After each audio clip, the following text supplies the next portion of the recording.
Hi అండి. ఇవాళ చామగడ్డ ఎండి చేప పులుసు ఎలా చేసుకుందామో చూద్దామా. మీరు ట్రై చేసి ఎలా వచ్చిందో కామెంట్ చేయండి. ముందుగా కావాల్సిన పదార్థాలు: ఆవాలు, ఉల్లిగడ్డ, టమోటా, కరివేపాకు, కొత్తిమీర, వెల్లుల్లి, మిరప్పొడి, ధనియాల పొడి, పసుపు పొడి, ఉప్పు, ఎండి చేప, ఆవగడ్డలు. ఆయిల్ వేసుకొని ఆయిల్ హీట్ ఎక్కాక చేప ఫ్రై చేసుకోండి. హాఫ్ ఫ్రై అయిన తర్వాత తీసి పక్కన పెట్టేసుకోండి. ఇలా గోల్డ్ కలర్లో రావాలండి, కంప్లీట్ గోల్డ్ కలర్ వద్దు.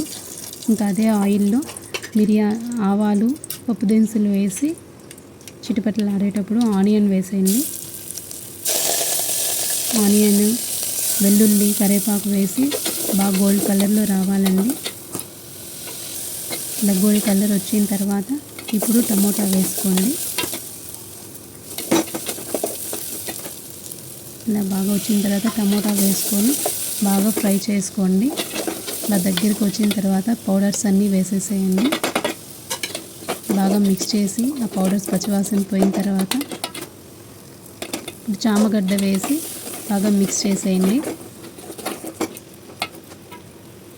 అది బాగా ఉడికిపోయి ఉందండి, ఆల్రెడీ ఒక 2 విజిల్స్కి ఉడికిపోయింది. చింతపండు రసం వేసేసి కొంచెం వాటర్ వేసేసి ఇంకా ప్లేట్ పెట్టేసేయండి. ఒక 5 మినిట్స్ బాగా ఉడకాలండి.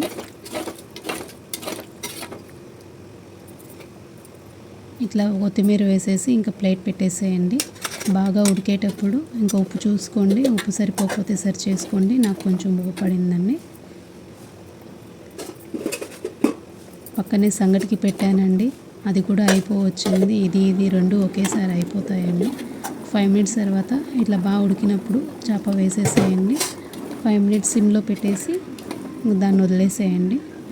సంగటి రెడీ చేసుకొని పక్కన పెట్టుకోండి. ఒక 5 మినిట్స్ తర్వాత ఇట్లా ఆయిల్ పైకి వచ్చేయాలండి. నేను ఆయిల్ తక్కువే వేసాను. అంతేనండి, కర్రీ అయితే రెడీ అయిపోయింది. నా ఛానల్ని షేర్ చేయండి, లైక్ చేయండి, కామెంట్ చేయండి. ఇంకేమన్నా రెసిపీస్ కావాలంటే కామెంట్ చేయండి, సబ్స్క్రైబ్ చేయండి. థ్యాంక్ యూ అండి. మీరు ట్రై చేయండి.